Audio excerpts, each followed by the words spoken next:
Yes hello everyone, hello to all of you. Everyone please confirm कर देंगे बेटा एक बार सभी लोग ऑडियो वीडियो क्लियर है। Everyone please confirm in the chat box बेटा, am I audible, am I visible clearly to all of you.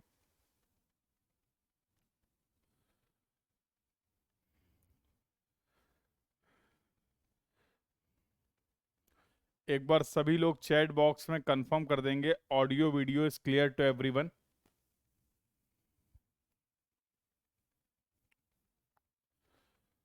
Audio video clear है सभी को, एक बार कंफर्म कर देंगे बेटा चैट बॉक्स में।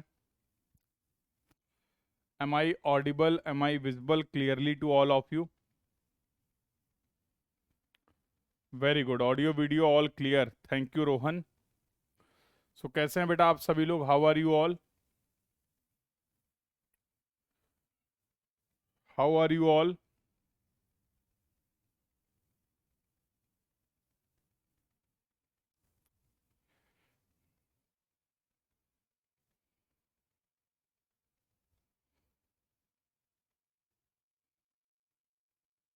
चलिए तो जस्ट एक मिनट वेट कर लेते हैं सो दैट बाकी लोग भी ज्वाइन कर लें, और उसके बाद फिर हम लोग बातचीत स्टार्ट करेंगे अपने टेस्ट की।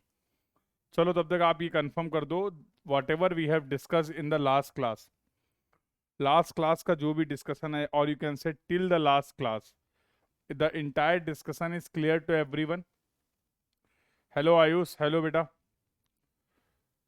तो पुरानी बातें जितनी भी हुई हैं सब्जेक्ट में related, all those points are clear to everyone, clear है? तो आज की क्लास के बाद बेटा मैं आप लोग के साथ हर क्लास के बाद ही करता हूँ, आज की क्लास के बाद जो पीडीएफ शेयर करूंगा, इस पीडीएफ को आपको संभाल कर रखना है, ठीक है? और इस पीडीएफ की हेल्प से कैसे नोट्स प्रिपेयर करने हैं, तो अभी क्लास में जो कुछ भी डिस्कशन चलेगा उससे कुछ भी नोट नहीं करना। अभी ये जो आज आज की क्लास है आपकी, ये केवल आपको ध्यान से सुनना है, ठीक है? तो मैं सारे पॉइंट्स यहाँ पर मेंशन कर दूंगा, सारे पॉइंट हाईलाइट कर दूंगा, जो पॉइंट आपको अपनी कॉपी पे नोट करने हैं। तो सारे पॉइंट जितना भी डिस्कशन है सब कुछ नोट नहीं करना है, रिक्वायर्ड नहीं है। तो अपनी कॉपी को आराम से बंद कर दो, कोई दिक्कत नहीं है। अभी इस पूरे लेक्चर को एज ए प्रेजेंटेशन आप समझ लो, बस केवल ध्यान से सुनना है और समझना है। और इस क्लास के बाद थोड़ा सा टाइम निकालना आपको, मैक्सिमम 15 to 20 मिनट, और जो भी क्लास का डिस्कशन है उसके जितने भी की पॉइंट है जो कि मैं यहाँ पर मेंशन करने वाला हूँ, मार्क करने वाला हूँ, उन की पॉइंट्स को एक फॉर्मेट में आपको बताऊंगा, उस फॉर्मेट में अपनी कॉपी पे नोट कर लेना, दैट्स इट। तो अगर मैं पूरे टेस्ट की बात करूं तो उसके जो नोट्स बनने वाले हैं, all the notes you will able to complete in a single page. एक पेज में आपके सारे नोट्स बन जाएंगे, और वहां से आप रिवीजन भी कर सकते हैं, लेकिन उसका क्या तरीका है वो मैं आपके साथ डिस्कस कर दूंगा। अदरवाइज अगर लिखने बैठोगे तो 50 पेज का कंटेंट है। तो अब आप बताओ, 50 पेज के नोट्स बनाना चाहते हो पूरा लिख के, या एक पेज में ही सारा सिस्टमेटिक वे में हो, ताकि हम उनको प्रॉपरली रिवाइज कर पाएं और वहां से जो भी क्वेश्चंस आए टेस्ट वाले पार्ट से पर्टिकुलरली, उसको हम लोग आंसर कर पाएं। तो बहुत ही कंसाइज वे में, बहुत ही प्रिसाइज वे में यहाँ पे मैं आपके नोट्स बनाने वाला हूँ। तो I think that will be the better approach. क्या बोलते हो, सही रहेगा? बाकी आपके पास शॉर्ट बट इफेक्टिव, डेफिनेटली वही ऑब्जेक्टिव है। और बाकी आपके पास ये पीपीटी रहेगा, इसमें सारे टेस्ट हैं, डिटेल्ड वे में हैं, पूरा प्रोसीजर है, पूरी कहानी है, सब कुछ लिख दिया है मैंने। और इस तरीके से लिख दिया है कि all these are the self explanatory notes. तो ये जो नोट्स प्रिपेयर किए गए हैं वो कुछ इस तरीके से हैं कि बस आप इनको just you will, when you will go through from all these notes, सारी चीजें ऑटोमेटिकली खुद से ही क्लियर हो जाएंगी, ठीक है? तो कुछ अप्रोच मैं डिस्कस करने वाला हूँ, नोट्स कैसे बनाने हैं सबसे इंपॉर्टेंट ये है, इसके बारे में भी बातचीत करेंगे। चलिए साहब, तो अब बातचीत स्टार्ट करते हैं हाईवे मटेरियल के लेक्चर नंबर 2 की, जहां पर हम लोग बातचीत करने वाले हैं टेस्ट ऑन द मटेरियल। तो देखो यहाँ पर मैंने क्या बताया था, एक बार समराइज कर देते हैं। हमारे पास 3 मेन मटेरियल हैं जिसका हमें डिस्कशन करना है। सुनना जरा ध्यान से, भी कुछ भी लिखना नहीं बेटा, मैं बार बार रिपीट कर रहा हूँ, लिखना नहीं। इस कंटेंट से ज़्यादा इस चैप्टर को पढ़ने के लिए अप्रोच की क्लियरिटी बहुत ज़रूरी है। अदरवाइज आप अपना टाइम वेस्ट कर देंगे, ज़्यादा टाइम लगा देंगे और यहाँ से आउटपुट आएंगे कम। इसलिए बहुत ध्यान से सारी बातों को सुनिए और समझिए। तो तीन मटेरियल हैं मेन, जिसके बारे में हम लोग यहाँ पर बातचीत करेंगे। एक तो होने वाला है एग्रीगेट, दूसरा मटेरियल हमारा होने वाला है, यहाँ पर हम लोग थोड़ी सी बातचीत कर लेते हैं, चलो, बिटुमिन की। और तीसरा मटेरियल जो डिस्कशन का पार्ट रहने वाला है, that will be the soil. अभी आपको बहुत ज़्यादा नहीं पता है पेमेंट के बारे में, लेकिन अगर आपको याद हो, पहला क्लास में हम लोगों ने टॉपिक पढ़ा था फर्स्ट चैप्टर में, that was the historical development of the road. याद आ रहा है? We have discussed about the historical development of the road. तो रोमन कंस्ट्रक्शन क्या होता है, ट्रेसगेट कंस्ट्रक्शन क्या होता है, टेलफोर्ड कंस्ट्रक्शन क्या होता है, मैकडम कंस्ट्रक्शन क्या होता है, मेटकाल्फ कंस्ट्रक्शन क्या होता है, all this construction we have discussed. तो अलग अलग टाइम पीरियड के रोड के पेमेंट को बनाने की जो अप्रोच थी वो डिस्कस करी थी हम लोगों ने इन जनरल। याद आ रहा है? We have discussed about the historical development of the road. और उन सभी डिस्कशन में अगर आपको याद हो बेटा, तो हम लोगों ने एक क्रॉस सेक्शन देखा था, एक रोड का क्रॉस सेक्शन देखा था, जहां पर हम लोगों ने अलग अलग मटेरियल्स को यूज किया था। और इन द फॉर्म ऑफ, सबसे बॉटम में क्या था, सबसे बॉटम में क्या था, सॉइल था। सबसे बॉटम में क्या था बेटा, सॉइल था। इसका मतलब जब कभी भी इस पेमेंट में कोई भी व्हील लोड आएगा, तो ultimately this load will be transfer to the soil. और शायद यही रीजन है कि आपने इतनी थिकनेस प्रोवाइड की थी। This was the thickness of your pavement, this was the thickness of your pavement, ताकि जब ये थिकनेस से होते हुए we have provided the road in this way, ताकि जब इस लोड की वजह से डेवलप्ड होने वाले स्ट्रेसेस हमारे सॉइल के ऊपर पहुंचे, तो वो जो डेवलप्ड स्ट्रेसेस हैं, that should be less than और equal to the strength of the soil. Yes और नो? क्योंकि अगर इस लोड की वजह से जो भी स्ट्रेसेस डेवलप हो रहे हैं वो सॉइल की कैपेसिटी, सॉइल की स्ट्रेंथ से अगर वो ज्यादा हो जाएंगे, तो सॉइल विल गेट फेल। ये तो सिंपल सी बात है। अगर सॉइल की स्ट्रेंथ से ज्यादा आप उस पर स्ट्रेसेस अप्लाई कर देंगे, in that case soil will fail. तो ये बात तो साफ क्लियर है कि ये जितनी भी लेयर्स हैं, इनका काम है लोड को ट्रांसफर करना, इनका काम है लोड को ट्रांसफर करना। And all the load should be bear by the soil. भैया ट्रांसफर करने के लिए भी देखो, स्ट्रक्चर का बेस्ट एग्जांपल होता है हमारा जो स्केलेटन होता है। तो स्ट्रक्चर का मेन पर्पस क्या होता है, किसी भी स्ट्रक्चर का मेन पर्पस क्या होता है, to transfer the load from one point to another point. और जाहिर सी बात है, अगर आप यहाँ पर मेरी कैपेसिटी मान लो 50 केजी लोड आप रखोगे, तो उसको मैं ट्रांसफर कर दूंगा ग्राउंड तक।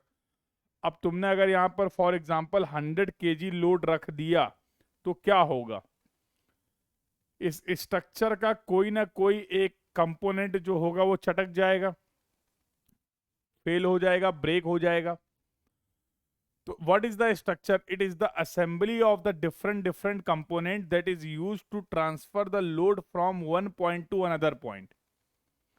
अब अगर आप किसी सिविल स्ट्रक्चर की बात करते हैं, for example beam column arrangement की बात करते हैं, स्लैब है, अब मैं इस रूम पे हूं, मेरा लोड ट्रांसफर हो रहा है स्लैब में, स्लैब के थ्रू ये लोड जा रहा होगा बीम पे, बीम के थ्रू वो लोड जाएगा कॉलम पे, कॉलम के थ्रू वो लोड जाएगा फाउंडेशन पे, और अल्टीमेटली फाउंडेशन क्या करने वाला है, उस लोड को सॉइल पे ट्रांसफर कर देगा।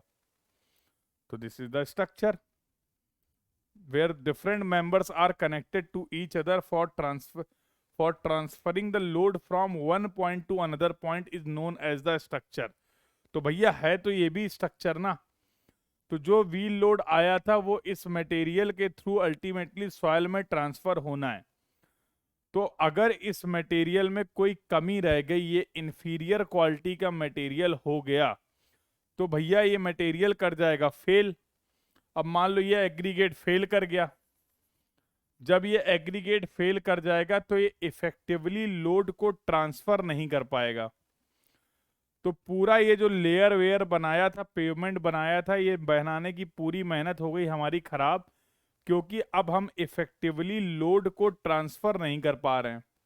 अब इतने बड़े शरीर में कोई एक छोटी सी हड्डी चटक जाए, पूरा स्ट्रक्चर नहीं फेल हो रहा, उस स्ट्रक्चर का एक कोई माइनर मेंबर फेल हो जाए, मान लो इस पूरे शरीर में से कोई भी एक एक छोटी सी माइनर आपकी बोन में अगर क्रैक आ जाता है, तो हो सकता है या आपके लिए मुसीबत हो जाए कि आप 1 किलो का वेट भी कैरी ना कर पाए। 50 किलो 100 किलो तो छोड़ दो, अबे 50 किलो 100 किलो छोड़ो, 1 किलो छोड़ो, हो सकता है आप अपना सेल्फ वेट ही कैरी ना कर पाए। होगा या नहीं होगा? It will be also possible कि you will not able to carry your own structure weight. और ऐसा होता है। एक बार मेरी एक कॉलर की हड्डी टूट गई, तब से ज्ञान आ गया मुझे, ये वाली हड्डी मेरी ब्रेक है। हाँ? तब मुझे पता चला कितना खतरनाक दर्द होता है। हाँ? तो literally I was not able to pick a glass of water with the help of this hand. एक इस हाथ से आप एक पानी का भरा हुआ ग्लास भी नहीं उठा सकते हैं। मतलब इट वॉज द सिचुएशन कि you can not move your hand more than this, बस दैट्स इट, इससे ऊपर आएगा ही नहीं। हाँ, समझ रहे हो? तो ऐसे देखोगे तो इस पूरे असेंबली में, पूरे अरेंजमेंट में एक छोटा सा स्ट्रक्चर है। तो ये नहीं बोल सकते कि सर एक ही एग्रीगेट तो फेल हो गया, क्या फर्क पड़ रहा, बाकी एग्रीगेट संभाल लेंगे। नहीं भैया, सबका अपना काम है, सबकी अपनी जिम्मेदारी है, कोई एक छटका मामला खराब। तो कहीं गलती से भी हम ये गलती ना कर दें कि हम कोई इन्फीरियर क्वालिटी का मटेरियल यूज कर लें। तो इसका बेस्ट तरीका क्या है कि जो भी मटेरियल आप कंस्ट्रक्शन के लिए यूज कर रहे हैं, पेमेंट बनाने के लिए यूज कर रहे हैं, और देखो इस दुनिया में कुछ भी अच्छा खराब नहीं है, ये भी बात समझ लो। हर मटेरियल का अपना अपना यूज है, हर मटेरियल की अपनी अपनी सुटेबिलिटी है। यस और नो? अच्छा आप मुझे बताओ, मैं 3 लोकेशन दे रहा हूं तुम्हें, ये लोकेशन 1 है, ये लोकेशन 2 है, और ये लोकेशन 3 है। मान लो अलग अलग डेप्थ में मैंने आपको 3 लोकेशन प्रोवाइड की। सबसे ज्यादा स्ट्रेसेस कहाँ होंगे? सबसे ज्यादा स्ट्रेसेस कहाँ होंगे इस व्हील लोड पी की वजह से? Where the maximum stresses will occur. तो बचपन में पढ़ाया गया था स्ट्रेस इज इक्वल टू होता है फोर्स अपॉन एरिया। सबसे कम एरिया यहां पर है तो स्ट्रेस सबसे ज्यादा यहां पर होंगे, इससे कम स्ट्रेसेस यहां पर होंगे, और सबसे कम स्ट्रेसेस यहां पर होंगे। यस और नो? क्योंकि जैसे डेप्थ इंक्रीज कर रही है, एरिया इंक्रीज कर रहा है। सेम लोड के लिए अगर एरिया इंक्रीज करेगा तो स्ट्रेसेस जो हैं वो क्या होने वाले हैं? वो कम होने वाले हैं। तो हो सकता है कि कोई एक ऐसा मटेरियल हो जिसको आप टॉप लेयर में यूज नहीं कर सकते हैं, but same material you can use at the bottom layer. Bottom layer के लिए तो वो मटेरियल यूजफुल है ना। तो अपने मटेरियल की सुटेबिलिटी को चेक करने के लिए और उसका इफेक्टिव यूटिलाइजेशन हम लोग कर पाए। अब मान लो बेस्ट क्वालिटी का मटेरियल तुमने सारी लेयर में एक ही मटेरियल यूज कर लिया और एकदम बेस्ट। अगर आप ऐसा कर रहे हैं तो भी वो डिजाइनिंग सही नहीं है। अगर आप सभी लेयर्स के लिए बेस्ट क्वालिटी का मटेरियल यूज कर रहे हैं, that is also not a good design from the economical point of view. भैया जरूरत ही नहीं थी यहां पर इतने अच्छे एग्रीगेट की, तुम क्यों प्रोवाइड कर रहे हो? पड़ो पैसा नहीं लग रहा है क्या? भैया बेस्ट मटेरियल है तो कॉस्ट भी तो ज्यादा होगी। तो हर मटेरियल का सही जगह प्लेसमेंट क्या है, सही यूज क्या है, हम ये जानना चाह रहे हैं। और उसके लिए सबसे बेस्ट तरीका होता है कि हम अपने मटेरियल की कर लेते हैं टेस्टिंग। हम अपने मटेरियल की कर लेते हैं टेस्टिंग। टेस्ट के जो रिजल्ट्स आएंगे उससे हमें ये आइडिया लग जाएगा तो बेटा जब कभी भी कोई भी टेस्ट होता है तो कुछ होती हैं स्टैंडर्ड, जैसे मान लो हीमोग्लोबिन का टेस्ट कराना है तुम्हें कि तुम्हारे शरीर में खून की मात्रा क्या है। कभी कभी होता है ना हीमोग्लोबिन का टेस्ट हो रहा है, तो आपने अगर कभी भी किसी टेस्ट रिपोर्ट को देखा होगा तो हालात कुछ ऐसे होते हैं। मान लो ये लिखा हुआ हीमोग्लोबिन आपका है 13, तो एक रेंज लिखी होगी 12 से 16। ऐसे ही तो रिपोर्ट आती है, बोलो। तो ये क्या बताता है कि भाई अगर हीमोग्लोबिन अगर नॉर्मल रेंज की बात करें किसी एक स्वस्थ इंसान में, अरे भैया डेटा गलत हो सकता है, डॉक्टरी हमको नहीं आती है, ठीक है। ठीक है, तो डेटा पे बिल्कुल भरोसा मत करना, ये डेटा ऐसे ही लिख दिया रैंडम जो भी याद आ गया। तो मान लो बताया गया कि भाई एक 12 से 16 की रेंज होनी चाहिए, जाहिर सी बात इसकी कोई ना कोई यूनिट होगी, इसकी कोई ना कोई यूनिट होगी, अब हमें नहीं पता तो हमने नहीं लिखी है। और आपका हीमोग्लोबिन 13, तुमने कहा इतना देख कर ही तुम बोल दोगे चलो मामला ओके, कोई खास दिक्कत नहीं है, थोड़ा खाने पीने का ध्यान और देंगे अब सब सही हो जाएगा। तो ये दो चीजें हैं यहां पर समझने की वाली, कि एक तो है ये तुम्हारे टेस्ट का रिजल्ट, और एक ये है तुम्हारी स्पेसिफिकेशन। ये दोनों चीजें तुम्हें पता होनी चाहिए, तभी जाके तुम किसी एक कंक्लूजन पे पहुंच सकते हो।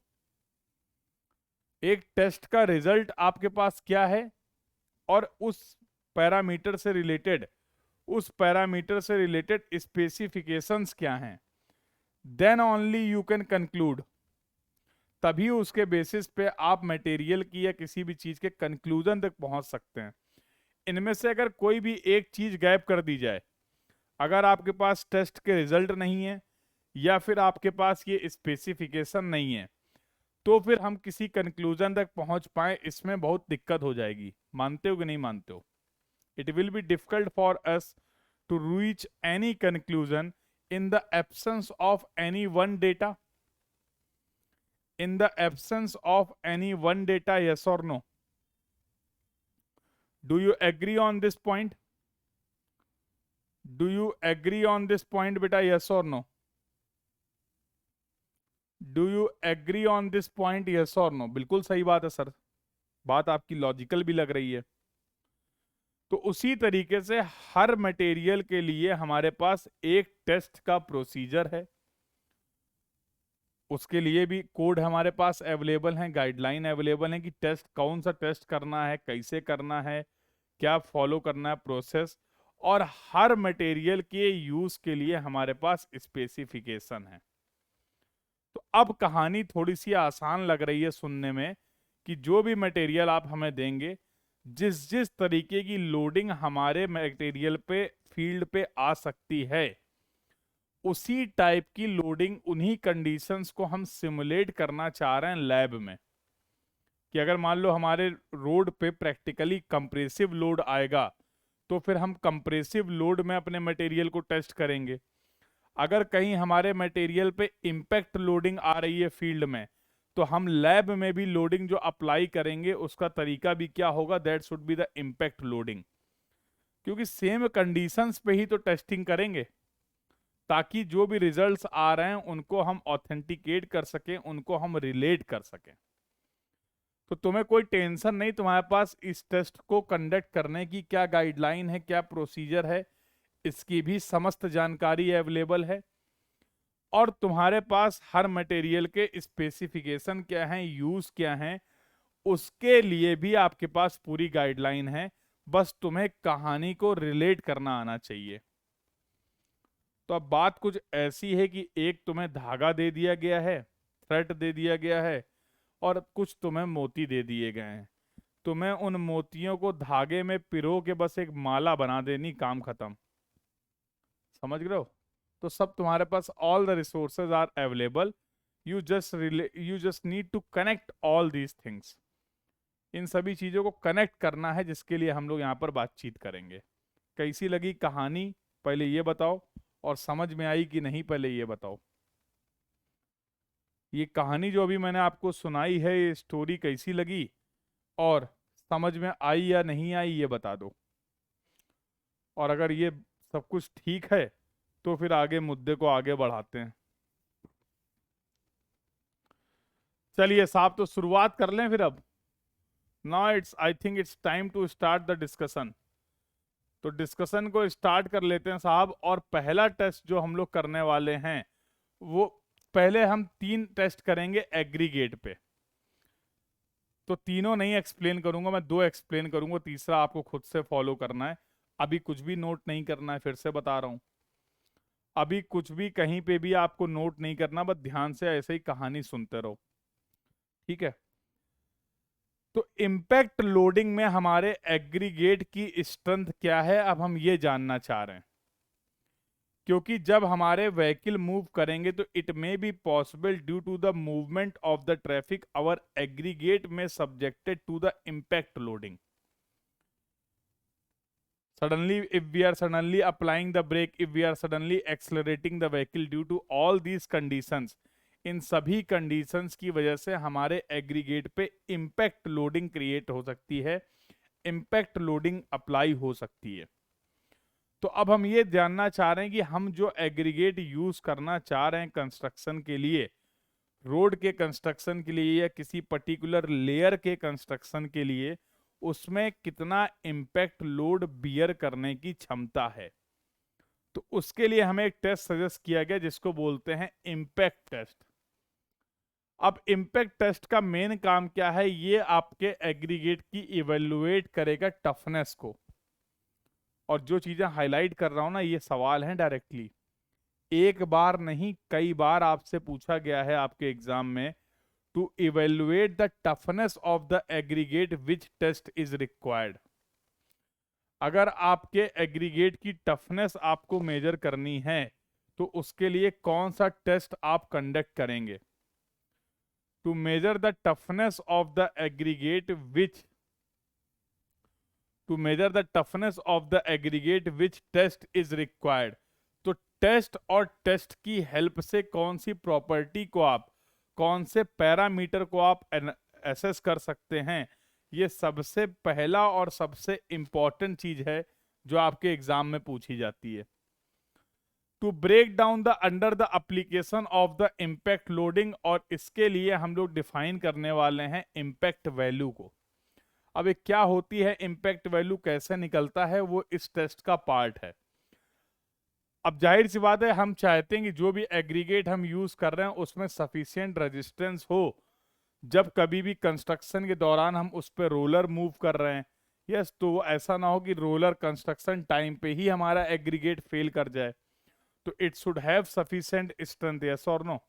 It should have adequate resistance for the surface abrasion under the traffic.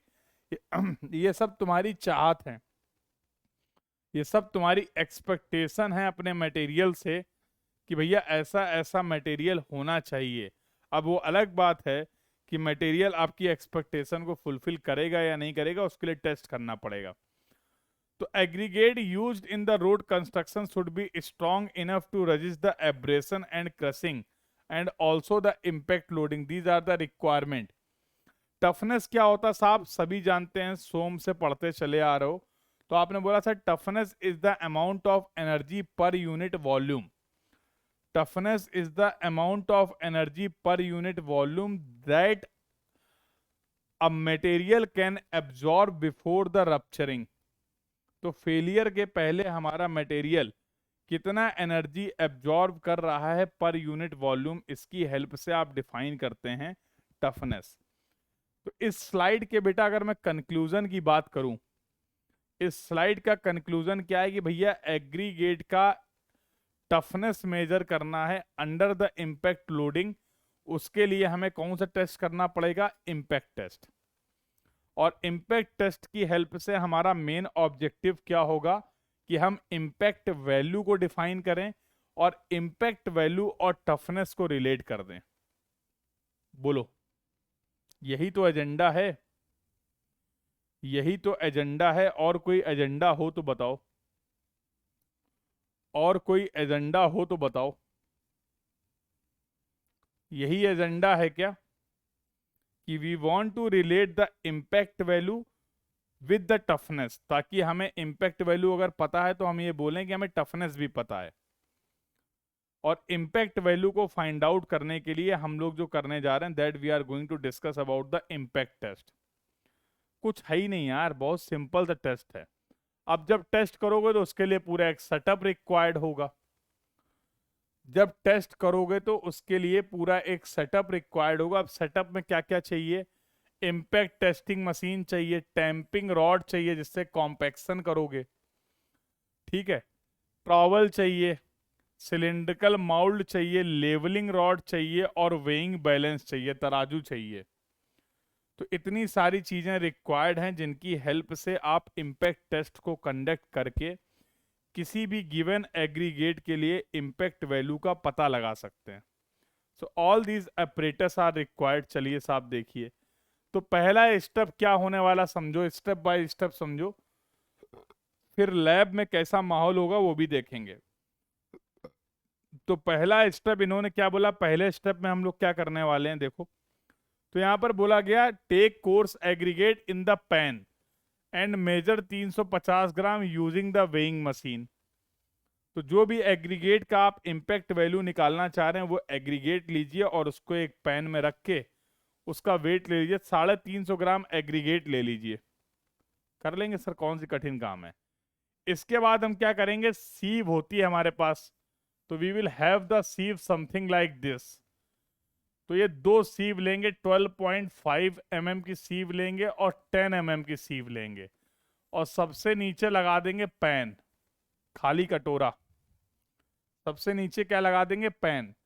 जो एग्रीगेट आपने लिया है उस एग्रीगेट को क्या करिए, इस पे ऊपर रखिए, उस एग्रीगेट को यहां पर फिल करिए और इसको ढक्कन बंद करके कहां पर ले जाओ, सीव सेकर पे ले जाओ। मैकेनिकल सीव सेकर होता है, तो आई होप आपने अपने कॉलेज में देखा होगा मैकेनिकल सीव सेकर। तो उसमें जाके इस पूरे सेटअप को क्या कर दीजिए, प्लेस कर दीजिए, बटन दबाइए, 5-10 मिनट में पूरा हिला के रख देगा सिस्टम। प्रॉपर सेकिंग के बाद क्या होगा, ये जो एग्रीगेट आपने लिया था ये अपने अपने साइज के अकॉर्डिंग सब जगह पाए जाएंगे, यस और नो। तो भैया ये स्टेप 2 है। Arrange the सीव in the decreasing order. देखिए डिक्रीजिंग ऑर्डर में सीव को अरेंज किया है, बॉटम पे लगा दिया है पैन और जो भी वेटेड क्वांटिटी थी एग्रीगेट की उसको यहां पर कर दिया है प्लेस। तो ये सेटअप हो गया है पूरा रेडी।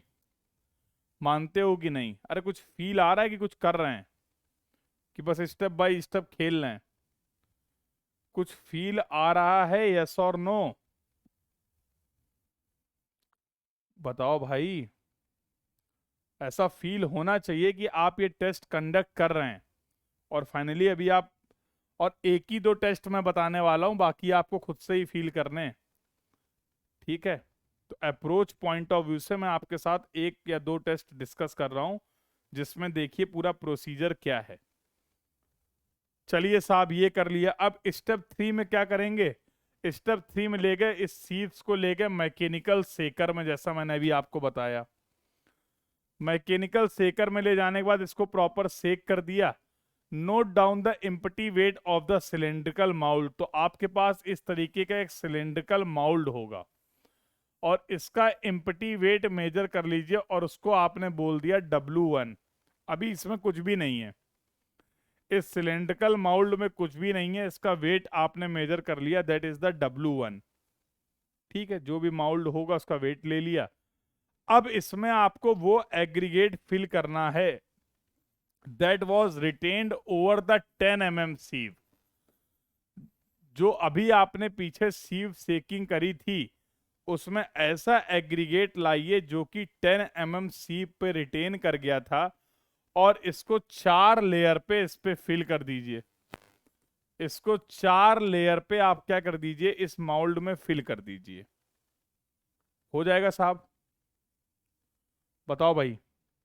तो ऐसा एग्रीगेट जो कि 10 mm सीव पे रिटेन कर गया था, उस सीव को, उस एग्रीगेट को लाइए और 4 लेयर पे इस माउल्ड पे फिल कर दीजिए। कर दिया। अब क्या करिए, इसका एग्रीगेट का वेट और प्लस सिलेंड्रिकल का वेट दोनों वेट ले लो और इसको आपने बोल दिया W2। ये टर्म और ये नोटेशंस याद रखना, ये टर्म और ये नोटेशंस याद रखना। W1 वेट था जब आपका सिलेंड्रिकल माउल्ड खाली था, W2 वेट है जब आपने उस सिलेंड्रिकल माउल्ड में 10 mm पे रिटेन्ड हुए एग्रीगेट को फिल कर दिया है। तो दोनों का जो कंबाइंड वेट है वो W2 है। दोनों का जो कंबाइंड वेट है बेटा वो W2 है। क्लियर है ये बात सभी को? बोलो यहां तक की स्टोरी क्लियर है तो फिर आगे बातचीत करें। चलिए साहब, प्लेस द सिलेंड्रिकल, एक सेटअप हमारे पास होगा इम्पैक्ट टेस्ट का, उसमें इसको प्लेस करेंगे और हैमर की हेल्प से हम सडन और इम्पैक्ट लोडिंग अप्लाई करेंगे। 15 बार ये लोडिंग अप्लाई करेंगे, लेकिन ये ध्यान रखना है कि दो सक्सेसिव लोड एप्लीकेशन के बीच में जो गैप हो वो 1 सेकेंड से कम ना हो। तो लोड अप्लाई करने का क्या सेटअप रहता है उसके बारे में भी अभी डिस्कस करेंगे। तो उस सेटअप की हेल्प से we are going to apply the impact loading on the aggregate. और उस लोड को अप्लाई करते समय ध्यान ये देना है कि दो सक्सेसिव लोड एप्लीकेशन के बीच में जो टाइम इंटरवल है, जो टाइम गैप है, वो 1 सेकेंड से कम ना हो। 1 सेकेंड से कम ना हो। ठीक है साहब, ध्यान देंगे। अब जाहिर सी बात है, जो आपके पास ये माउल्ड था जिसमें एग्रीगेट भरा था, जब इसमें आपने इम्पैक्ट लोडिंग अप्लाई करी है तो ये एग्रीगेट इस लोडिंग की वजह से चकनाचूर हो जाएगा। अरे भैया, इस एग्रीगेट में जो आपने अभी इम्पैक्ट लोडिंग अप्लाई करी है उसकी वजह से कोई ना कोई तो डैमेज होगा। हाँ, वो अलग बात है कि ये डैमेज कम ज्यादा हो सकता है। मान लीजिए एग्रीगेट में बहुत अच्छी स्ट्रेंथ थी तो ये डैमेज कम होगा। अगर एग्रीगेट हमारा पुअर क्वालिटी का था तो इसमें एक डैमेज ज्यादा होगा। यस और no? but there definitely certainly there will be the damage due to the impact application of the impact loading। इस इम्पैक्ट लोडिंग को अप्लाई करने की वजह से यहां पर कुछ ना कुछ हमें क्या देखने को मिलेगा? डैमेज देखने को मिलेगा। अब आप एक काम करिए, जब लोड वोड सब अप्लाई कर लिया तो एक सीव लो और इस सीव का साइज है 2.36 mm। ये पूरा मटेरियल इस पर ड्रॉप करो। Transfer the aggregate to the sieve of 2.36 mm, then place it on a mechanical shaker. तो पूरा मटेरियल टेस्ट होने के बाद जो आया था उसको इसके नीचे पैन लगाना मत भूलना, नहीं तो सब फैल जाएगा। तो एक पैन लगाया, उसके ऊपर 2.36 mm की सीव लगाई और सारा मटेरियल इसमें डाला और ले गया मैकेनिकल सेकर में। जब सेकिंग करोगे तो जाहिर सी बात है, जो पाउडर होगा, ऐसा मटेरियल जिसका वेट, जिसका साइज 2.36 mm से कम है, वो सब आके पैन पे कलेक्ट हो जाएगा। वो सब आके इस पैन पे कलेक्ट हो जाएगा। यस और no? Note down the weight of the aggregate passing through the 2.36 mm sieve. इसका जो वेट है उसको नोट डाउन कर लो। सॉरी। तो जितना ऐसा मटेरियल है जो कि 2.36 mm सीव से पास कर गया है, उसका वेट ले लीजिए and that weight is going to be the W3। वो वेट हो जाएगा W3। फिर से मैं एक बार रिपीट कर देता हूं आपकी सहूलियत के लिए।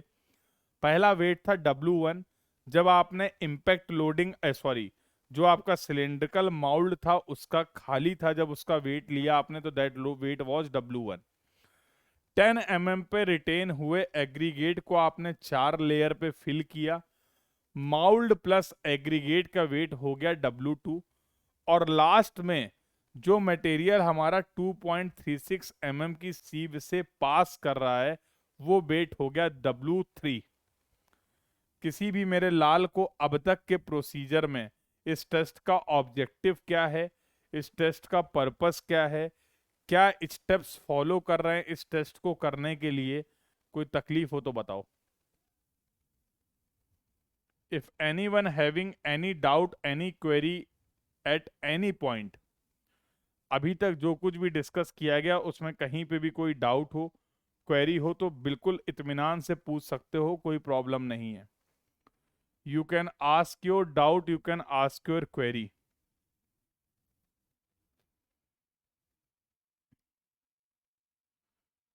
बोलो भाई।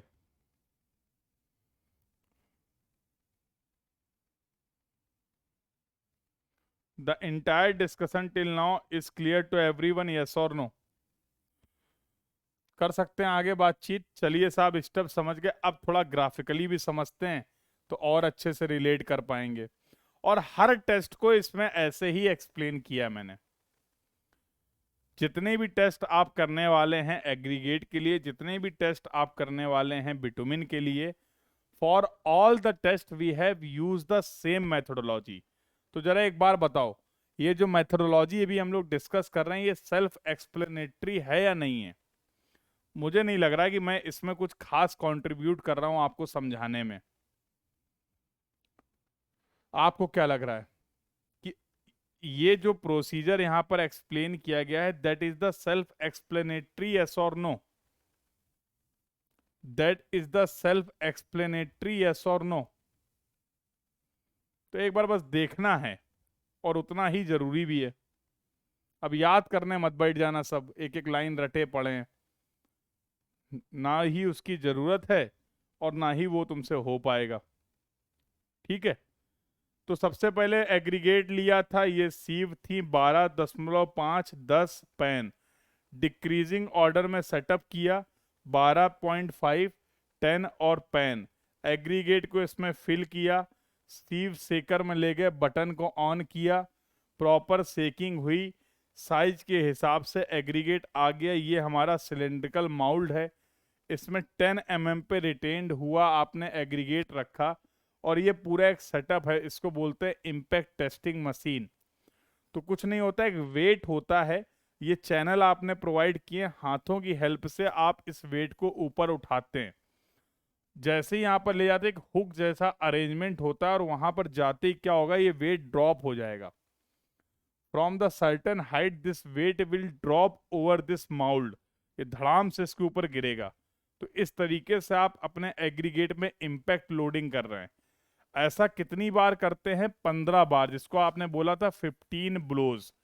और हर सक्सेसिव ब्लो के बीच में कम से कम 1 सेकेंड का गैप होना चाहिए था, ये गाइडलाइन थी। तो इस तरीके से लोड को अप्लाई किया, आखिरी में माउल्ड को उठाया, 2.36 mm की सीव ली, उसके नीचे पैन लगाया, और उसके बाद फाइनली इसका वेट ले लिया W1 W2 and W3।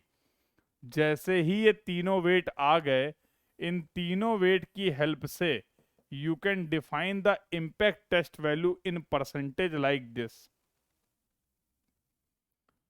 You can define the impact test value. अरे कुछ है नहीं, कॉमन सेंस है यार। देखो कोई फॉर्मूला नहीं है, ये जो है चकनाचूर हो गया है, ये है ओरिजिनल। W2 माइनस W1 करोगे तो original wait of the aggregate निकल आएगा। समझ रहे हो? तो अगर मान लो 100 ग्राम एग्रीगेट लिया था और एग्रीगेट बहुत अच्छा है, तो मान लो उसमें 5 ग्राम का ही क्रश हुआ, 5 ग्राम का ही डैमेज हुआ, तो 5/100। एग्रीगेट अगर वीक है, मान लो 40 ग्राम डैमेज कर गया, 40/100 निकल आएगी इम्पैक्ट वैल्यू। और क्या कर रहे हो तुम? निकल आएगी impact value for the aggregate. तो ये तो तुम्हारा आ गया हीमोग्लोबिन। ये तुम्हारे शरीर में कितना हीमोग्लोबिन है ये पता चल गया। अब ये हीमोग्लोबिन को ट्रीटमेंट की जरूरत है या नहीं है, सब कुछ सही है, ये कैसे पता चलेगा? बोलो भाई, इस टेस्ट रिजल्ट के बेसिस पे तो अभी हम कुछ भी कंक्लूड नहीं कर सकते हैं ना। इस टेस्ट रिजल्ट के बेसिस पे अभी कुछ भी कंक्लूजन तक पहुंच पाना हमारे लिए संभव नहीं है। उसके लिए क्या चाहिए, ये समझ में आ गया। इम्पैक्ट वैल्यू कैसे निकालना है, क्या कॉमन सेंस आपने यूज किया है to find out the impact value? This point is clear to everyone, yes और नो? ये पॉइंट सभी को क्लियर है बेटा? एक बार कंफर्म करना।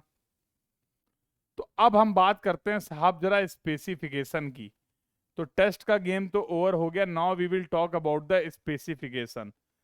तो कुछ इस तरीके की आईआरसी की तरफ से हमें प्रोवाइड की गई है स्पेसिफिकेशन। कुछ एग्जाम्पल है, रेफरेंस के लिए मैंने मेंशन किया है, जाहिर सी बात है सब नहीं है।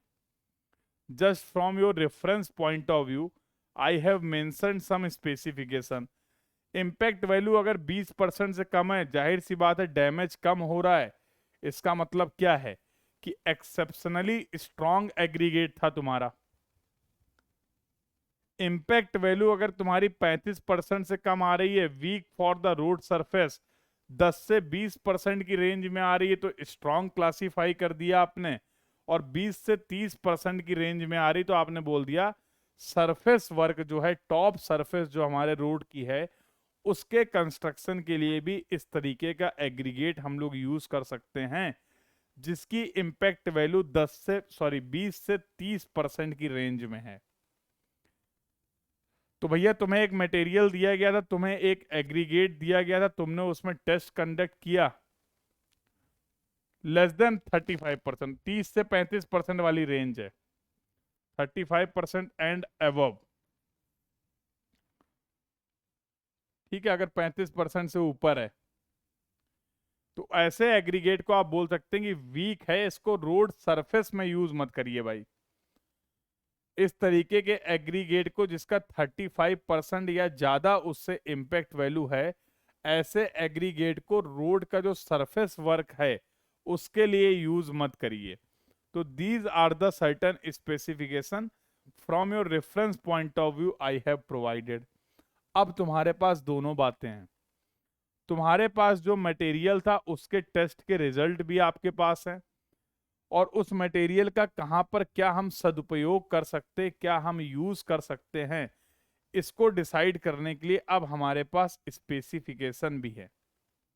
Now we are having the specification also. देखो तो कैसी पेमेंट का कंस्ट्रक्शन कर रहे हो उसके लिए इम्पैक्ट वैल्यू क्या होनी चाहिए, नॉट मोर देन। इस तरीके की गाइडलाइन आपके पास बहुत अवेलेबल है। तो there are various guidelines related to the uses of the aggregate based on the impact value. Are you able to relate these two things? तो टेस्ट रिजल्ट्स और specification को क्या आप रिलेट कर पा रहे हैं? टेस्ट रिजल्ट्स और स्पेसिफिकेशन को रिलेट करके जो हमारा मेन एजेंडा था कि हम मटेरियल की सुटेबिलिटी और अप्लीकेबिलिटी को चेक कर पाएं, क्या आप ऐसा कर पा रहे हैं? यस और नो? अरे बोलो भाई। तो खेल खत्म, यही तो चाह रहे थे, खत्म इम्पैक्ट टेस्ट। क्या तकलीफ है बताओ, क्या तकलीफ है बताओ?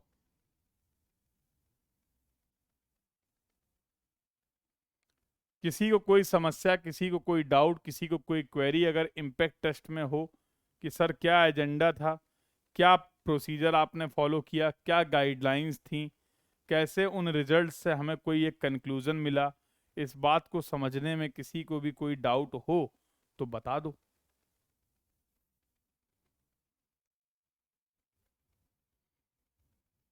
Entire discussion is clear to everyone? तो इम्पैक्ट टेस्ट से रिलेटेड सारी बातें सभी को बेहतरीन तरीके से क्लियर हो गई हैं? यस और yes? The discussion about the impact test is clear to everyone?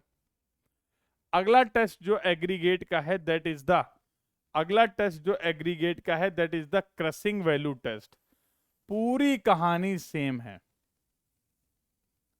पूरी कहानी सेम है, बस एक फर्क होगा, बताओ क्या?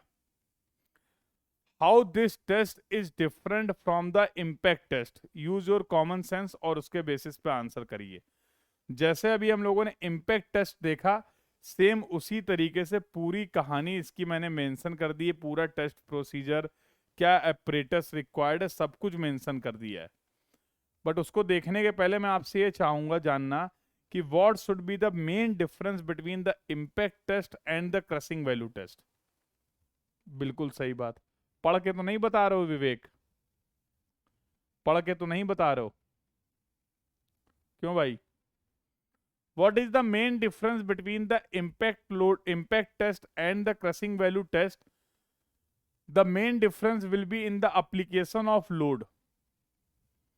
लोड अब आप किस तरीके का अप्लाई कर रहे हैं, बस उसमें चेंज है।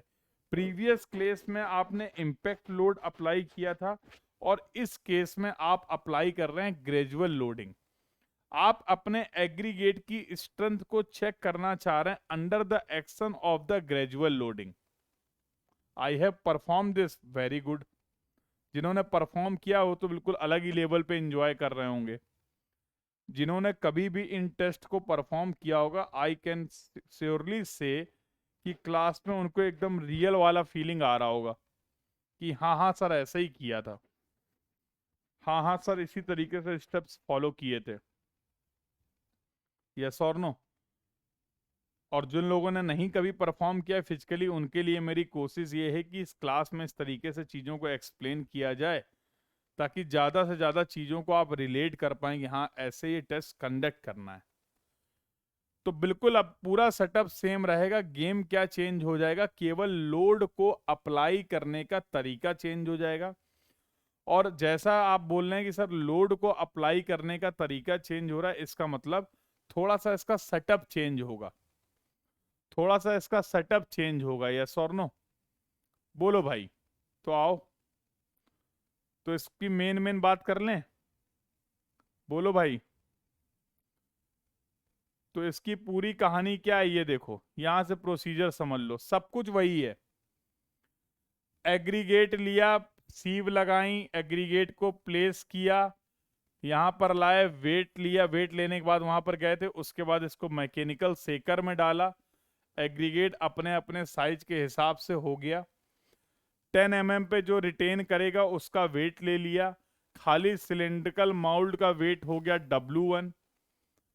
इसमें एग्रीगेट फिल कर दिया 10 mm पे रिटेन्ड वाला, वो हो गया W2। तो mould plus 10 mm retained aggregate, mould plus 10 mm retained aggregate, और ये वेट हो गया W2। सब कुछ सेम चल रहा भाई, सब कुछ सेम चल रहा है। यस और नो? ऐसा ही सेम प्रोसेस आपने फॉलो किया था in the case of impact value test. अब क्या करेंगे, अब इसको सेटअप में ले जाओ।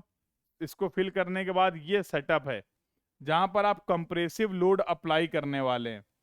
तो we are going to place the mould like this, और यहां पर हम अब क्या करने वाले हैं, हाइड्रोलिक लोडिंग की हेल्प से we can apply the loading.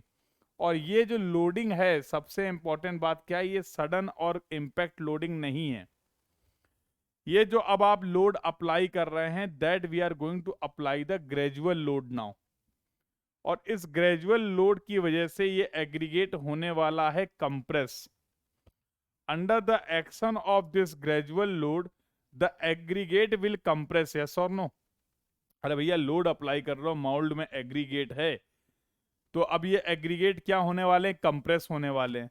कोई बात नहीं, पूरा लोडिंग वोडिंग अप्लाई कर दिया, फिर से वही बात है, 2.36 mm से जो पास कर जाएगा, 2.36 mm से जो एग्रीगेट पास कर जाएगा, क्रस्ट वैल्यू जो होगी उसका वेट आपने ले लिया W3। खेला खत्म। इन this way you can define the aggregate crossing value. कुछ इस तरीके से आप एग्रीगेट की क्रसिंग वैल्यू को डिफाइन कर सकते हैं। इन this way you can define the aggregate crossing value. बताओ कोई तकलीफ हो तो, बताओ कोई तकलीफ हो तो। अरे बोलो भाई। दो ही पॉसिबिलिटी हैं साहब, या तो तकलीफ होगी या तो नहीं होगी।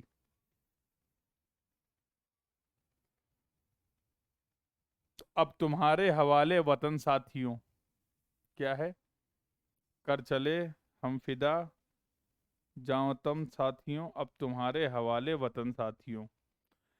ऐसा नहीं कि सर जितने टेस्ट आप क्लास में डिस्कस कर रहे हैं क्या इतने ही टेस्ट होते हैं। आप सर एग्रीगेट के 2-3 टेस्ट बता रहे हैं, तो क्या रोड के कंस्ट्रक्शन के लिए एग्रीगेट में हम केवल 2 ही 3 टेस्ट परफॉर्म करते हैं क्या? तो ऑब्वियसली इस बात का आंसर होगा no. There are various test, बहुत सारे टेस्ट हैं। हम अपने एग्जाम और अपने सिलेबस पॉइंट ऑफ व्यू से चीजों का डिस्कशन कर रहे हैं। अब तुम्हारी एक चाहत है कि सर चलिए सर एग्जाम और सिलेबस तो बात की बात है, हमें एक्सप्लोर करना है। सर पूरा हाईवे इंजीनियरिंग पढ़ रहे थे, हाईवे इंजीनियरिंग में सब कुछ सही चल रहा था, लेकिन असली मजा मुझे आया सर जब मैंने हाईवे मटेरियल वाला चैप्टर पढ़ा। हो सकता है किसी के साथ। हाँ। अब सर मुझे जीवन में मैंने डिसाइड कर लिया कि अब मैं कुछ भी करूंगा तो हाईवे मटेरियल की फील्ड में ही करूंगा। और जाहिर सी बात है जब इतना बड़ा डिसीजन है तो उसके लिए सर हमें बहुत डेप्थ में इन टेस्ट को पढ़ना पड़ेगा और भी चीजें जाननी पड़ेंगी। तो सर अगर मेरा कभी मन करता है, अगर मैं फ्री टाइम पे अपने हूं, मैं इसमें एक्सप्लोर करना चाह रहा हूं कि क्या स्पेसिफिकेशन है, या फिर इन टेस्ट की गाइडलाइंस को और डिटेल्ड वे में फॉलो करना चाह रहा हूं, तो सर क्या कोई रिसोर्स है, क्या कोई ऑप्शन है जो आप मुझे बताने का कष्ट करेंगे? ये सवाल कुछ लोग के दिमाग में आ सकता है। टेंशन बिल्कुल नहीं लेना है, स्पेसिफिकेशन का रेफरेंस मैंने यहाँ पर तुम्हें दे दिया है। अभी आपको बता दूंगा बाकी ये कहाँ से डिटेल्ड वे में आप फॉलो कर सकते हैं। ऐसे ही अगला टेस्ट है हमारे पास लॉस एंजलस एब्रेशन टेस्ट। ऐसा ही अगला टेस्ट है जो एग्रीगेट से रिलेटेड है, that is the Los Angeles abrasion test. Same ही कहानी है यार। इस टेस्ट का पूरा अपरेटस यूज्ड क्या होगा, what are the various apparatus used in this test, mention कर दिया है। स्टेप्स क्या होने वाले हैं, स्टेप बाय स्टेप पूरा डिटेल्ड वे में आपको बता दिया गया है। और फाइनली किस तरीके से आप फाइंड आउट कर सकते हैं, फाइनली किस तरीके से आप फाइंड आउट कर सकते हैं tough Los Angeles abrasion test की हेल्प से percentage wear. Los Angeles abrasion test की हेल्प से परसेंटेज वियर आप फाइंड आउट कर सकते हैं। ये पूरी कहानी क्लियर है। तो सेम प्रोसेस है, सेम पूरा मेथोडोलॉजी है। तो ये आपको रिफर करना, ये सब नोट करने मत बैठ जाना, ये सब नोट करने मत बैठ जाना। अभी तो मैं तुम्हें इन सारे टेस्ट के बारे में एक एक करके बता रहा हूँ थोड़ा बहुत, और इसके बाद क्या नोट करना है और कैसे नोट करना है इस पे भी चर्चा हम लोग करेंगे। क्या नोट करना है और कैसे नोट करना है इसके बारे में भी हम लोग चर्चा करने वाले हैं। तो ये 3 टेस्ट बेटा आपने डिस्कस कर लिए रिलेटेड टू द एग्रीगेट। आओ अभी खेल खत्म नहीं हुआ। इसी तरीके से 4 से 5 टेस्ट हैं जो हम लोग डिस्कस करने वाले हैं, या जिनके बारे में आपको पता होना चाहिए रिलेटेड टू द बिटुमिन। तो कौन कौन से टेस्ट आप कंडक्ट करने वाले हैं बिटुमिन में, उसकी एक समरी आपको यहां से मिलेगी। डक्टिलिटी टेस्ट के बारे में बात करेंगे। अब डक्टिलिटी आपको पता ही है आई होप, कि कोई भी मटेरियल फेलियर के पहले कितना डिफॉर्म हो रहा है ये आप मेजर करना चाह रहे हैं।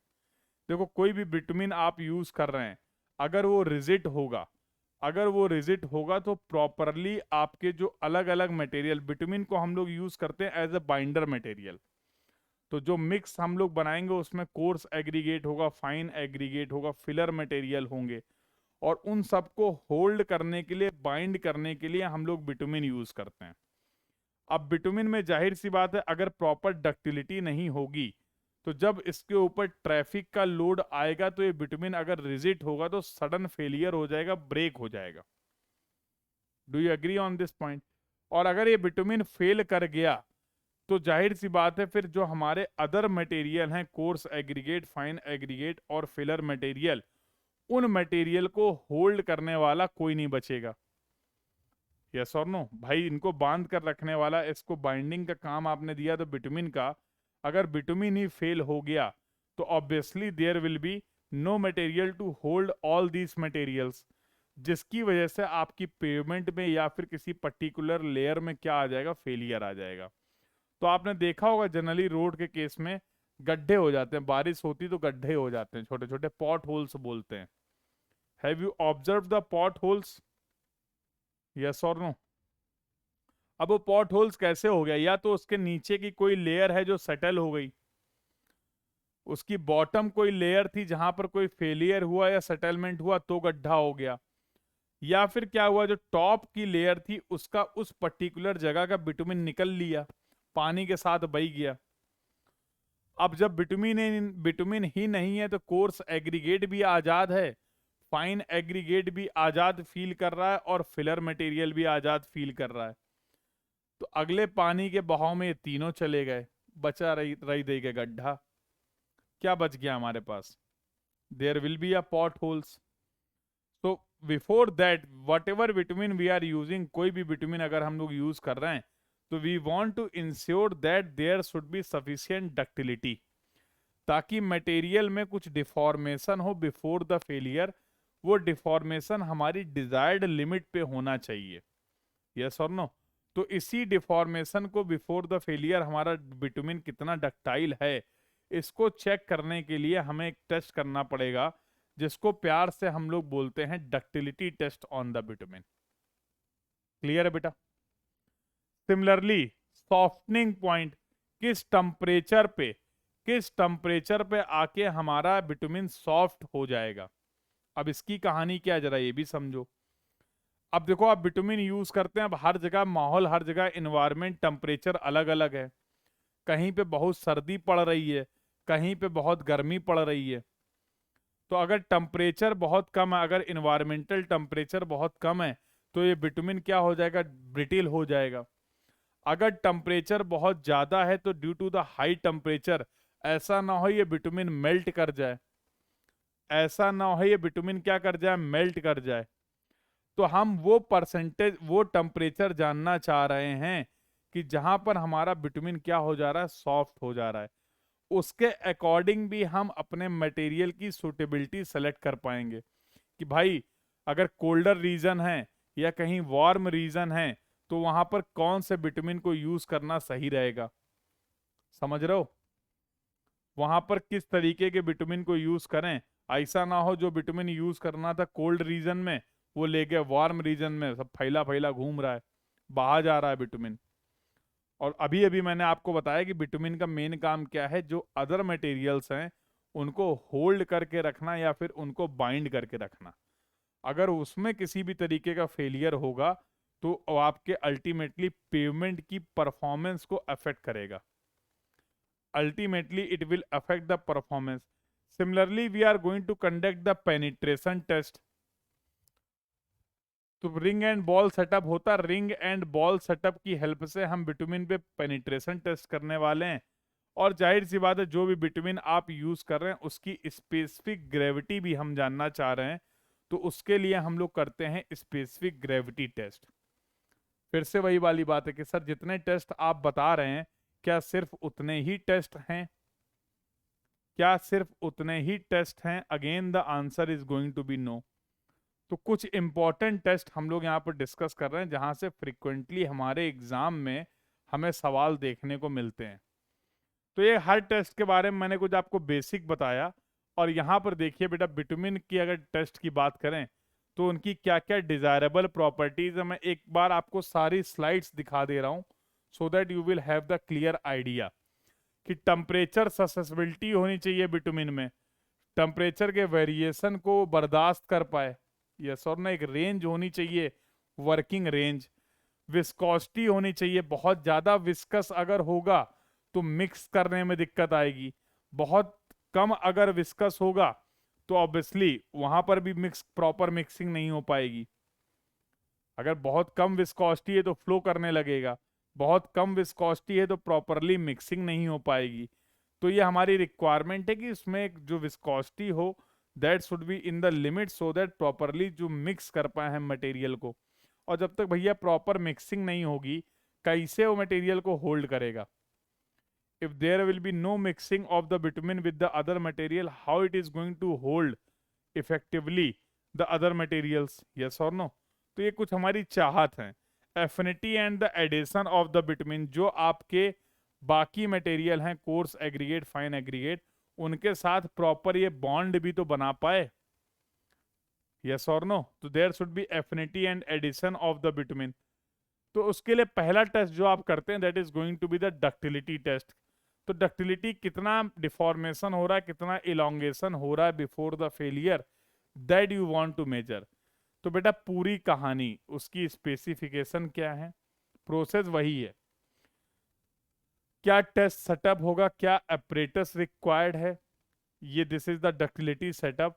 अब इसमें कैसे माउल्ड को प्रिपेयर किया जाएगा, कैसे माउल्ड को आप इसमें प्लेस कर रहे हैं, और उसमें कैसे ये टेस्ट कंडक्ट करके फाइनली हम डक्टिलिटी की वैल्यू को पता कर सकते हैं ये पूरे स्टेप बाय स्टेप यहाँ पर आपको एनालिसिस दी गई है, how you can find out the ductility.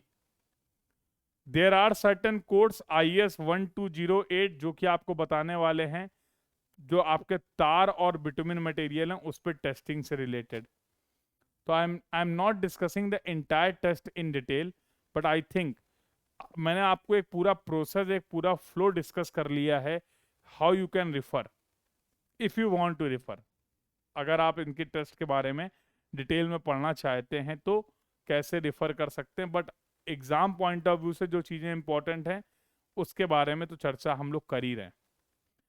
Similarly, the next text you can see that is the softening point test. Again the same process.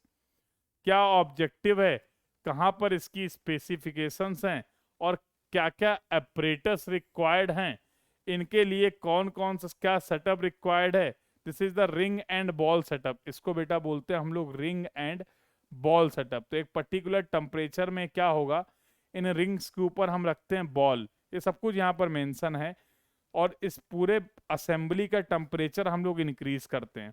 तो एक पर्टिकुलर टेम्परेचर आने के बाद ये बॉल क्या कर जाएगी, इस रिंग से ड्रॉप कर जाएगी, वही टेम्परेचर आपको मेजर करना है। तो बिटुमिन का जो सॉफ्टनिंग पॉइंट होता है वो हम लोग मेजर करते हैं in the terms of temperature. Ductility जो आप मेजर करते हैं in the terms of distance, कि डिफॉर्मेशन के पहले कितना, ये फेलियर के पहले इसमें कितना डिफॉर्मेशन हुआ, वो डिस्टेंस आप मेजर करते हैं। तो proper setup is there, entire procedure I have mentioned, क्या तरीका है स्पेसिमेन को बनाने का, कैसे इस टेस्ट को कंडक्ट करेंगे, पूरा setup step by step analysis is given to you, and finally how you can find out the softening point. तो देखिए पहली बॉल किस टेम्परेचर पे ड्रॉप कर रही है, दूसरी बॉल किस टेम्परेचर पे ड्रॉप कर रही है, इन दोनों टेम्परेचर के बेसिस पे जो भी बिटुमिन आपको दिया गया है उसके सॉफ्टनिंग पॉइंट को आप रिपोर्ट कर सकते हैं। Based on that you can report the softening point of the bitumen. Relate कर पा रहे हो कि नहीं? Are you able to relate all these points, yes और no? Are you able to relate? अब देखो बहुत कुछ है, इतना लिखना नहीं है, याद नहीं करना है, बार बार मेंशन कर रहा हूं। ऐसे ही एक्चुअली एक टेस्ट और है, पेनिट्रेशन टेस्ट, तो you can also refer the penetration test. And similarly we are having the specific gravity test.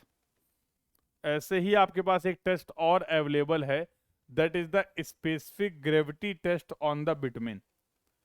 तो ये तो हो गई डिटेल्ड में कौन कौन से टेस्ट हैं। अब आते हैं मुद्दे पे कि sir exam point of view से इन सारी चीजों को कैसे समराइज किया जाए, that should be the main discussion. तो एग्जाम पॉइंट ऑफ व्यू से अगर आप इसको समराइज करना चाह रहे हैं तो उसके लिए बेटा क्या प्रोसीजर होगा जरा समझ लो। अब देखो कैसे आपको नोट्स बनाने हैं, बहुत सिंपल सा तरीका बता रहा हूं, सिंगल पेज में नोट्स बनेंगे। एक तरफ आप लिखेंगे मटेरियल, दूसरे कॉलम पे आप लिखेंगे टेस्ट, तीसरे कॉलम पे आप लिखेंगे इस टेस्ट का ऑब्जेक्टिव क्या है, और चौथे में आप लिखेंगे इसकी मेन स्पेसिफिकेशन। जैसे अगर इम्पैक्ट टेस्ट की बात करें तो सीव का साइज क्या है, जैसे अगर इम्पैक्ट टेस्ट की बात करें तो सर ये इस जो आप कितने ब्लोज प्रोवाइड कर रहे हैं, कितने लेयर पे सैंपल को फिल कर रहे हैं, ये स्पेसिफिकेशन। 1 सेकेंड से कम का टाइम नहीं होना चाहिए, 2 सक्सेसिव लोड एप्लीकेशन में interval should not be less than 1 second, these are the specification. तो हर टेस्ट की 4 से 5 की स्पेसिफिकेशन है जो आपको पता होने चाहिए। तो पहला आप एग्रीगेट लिखेंगे, तो एग्रीगेट में हम लोगों ने जैसे भी 3 टेस्ट डिस्कस किए, इम्पैक्ट टेस्ट, दूसरा हम लोगों ने डिस्कस किया क्रशिंग वैल्यू टेस्ट, और तीसरा हम लोगों ने डिस्कस किया, एक मैं बता देता हूं फॉर एग्जांपल, इससे आपने मेजर किया टफनेस, इसके लिए आपने करा था इम्पैक्ट टेस्ट, इम्पैक्ट वैल्यू को फाइंड आउट किया था, इससे आपने मेजर किया था टफनेस को, और इसकी स्पेसिफिकेशन जैसा मैंने अभी आपके साथ मेंशन किया कि sieve size, load application, height, weight, mould में कितनी लेयर होंगी, वो सारी चीजें मेंशन कर ली। क्रशिंग वैल्यू हो गया, तीसरा हो गया आपका लॉस एंजलस टेस्ट, तीसरा हो गया लॉस एंजलिस टेस्ट, और इतनी बातें हम लोगों ने करी रिलेटेड टू द एग्रीगेट। तो एग्रीगेट की कहानी खत्म। इतनी बातें हम लोगों ने करी, यहाँ पर एग्रीगेट से रिलेटेड 3 टेस्ट किए, तो उनको यहाँ पर इस तरीके से समराइज कर लेंगे। अगला जो ये चाहूं तो मैं खुद भी आपको बता सकता हूं, तो सर बता सकते हैं तो क्यों नहीं बता रहे हैं, बट मैं चाहता हूं कि ये आपका होम असाइनमेंट है। आप इस आज के पूरे क्लास नोट्स को, क्योंकि देखो खुद से बिना किसी उद्देश्य के तो तुम करोगे नहीं, है ना। अब ये उद्देश्य है तो तुम जरूर कर सकते हो कि आपको पूरे टेस्ट को एक बार रफली गो थ्रू करना है, और सारे टेस्ट को गो थ्रू करने के बाद ही ये नोट्स बनाने, पहले बनाओगे कोई फायदा नहीं है और इफेक्टिव भी नहीं बनेंगे। तो that's why I am saying this is the home assignment. ठीक है, क्लास में आपने कुछ नोट्स किया नहीं, नोट करने की जरूरत भी नहीं थी, तो अब after the class you need to refer all these test procedure, some of the test that I have covered in the class, और उसके डिस्कशन के बाद वहां से आपको ये अपने नोट्स प्रिपेयर करने हैं। हो जाएगा भाई? अरे बोलो हाँ या ना। अगला जो आपने बात करी that is you have talked about the bitumen. अब बिटुमिन के लिए जैसे आपने एक टेस्ट करा डक्टिलिटी टेस्ट, बिटुमिन के लिए आपने टेस्ट किया पेनिट्रेशन टेस्ट, बिटुमिन के लिए आपने टेस्ट किया softening point test, softening point test, bitumen के लिए आपने मान लो एक टेस्ट कर लिया specific gravity test, and so on. तो these are the test that you are going to mention for the bitumen. ये 2 टेस्ट आप बिटुमिन के लिए मेंशन कर देंगे, और इसके बाद 2 टेस्ट और हम लोग डिस्कस करेंगे that is related to the soil. तो one is going to be the CBR test, और ये भैया बहुत इंपॉर्टेंट है, यहां से न्यूमेरिकल भी आ जाते हैं, तो इनके बारे में थोड़ा डिटेल में डिस्कस करेंगे। जो चीज पे जितना डिस्कशन रिक्वायर्ड है, बातचीत उतनी करेंगे, उसमें कोई डाउट नहीं है। तो we will have the detailed discussion on the 2 test of the soil. One is going to be the CBR test, और अगला जो टेस्ट होगा बेटा that is going to be the plate load test. Sir ये कब discuss करेंगे और कहां पर डिस्कस करेंगे, ये भी बता दीजिए। ये कब डिस्कस करेंगे और कहां पर डिस्कस करेंगे? तो इसको हम लोग डिस्कस करेंगे डिजाइन ऑफ फ्लेक्सिबल पेमेंट में। इसको हम लोग डिस्कस करेंगे डिजाइन ऑफ फ्लेक्सिबल पेमेंट में, और इसको हम लोग डिस्कस करेंगे डिजाइन ऑफ रिजिड पेमेंट में। तो that we are going to discuss. तो इसको मैं कनेक्ट करूंगा, इन दोनों टेस्ट को एक एक पेमेंट के साथ हम लोग कनेक्ट करेंगे। तो ये टेस्ट जो 2 टेस्ट हैं ये आपके होंगे नेक्स्ट चैप्टर में, चैप्टर नंबर 5 में। तो chapter number 5 we will have the discussion about these 2 test in detail. तो इस तरीके से हाईवे मटेरियल का जो फर्स्ट पार्ट था that was related to the test, इस पार्ट को हम लोग इफेक्टिवली कवर कर सकते हैं। Approach is clear to everyone? Approach is clear to everyone?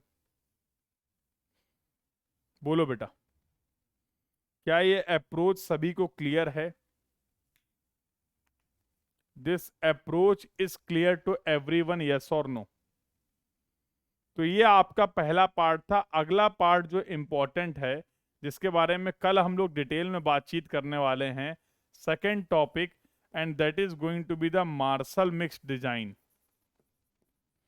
That is going to be the Marshall mix design.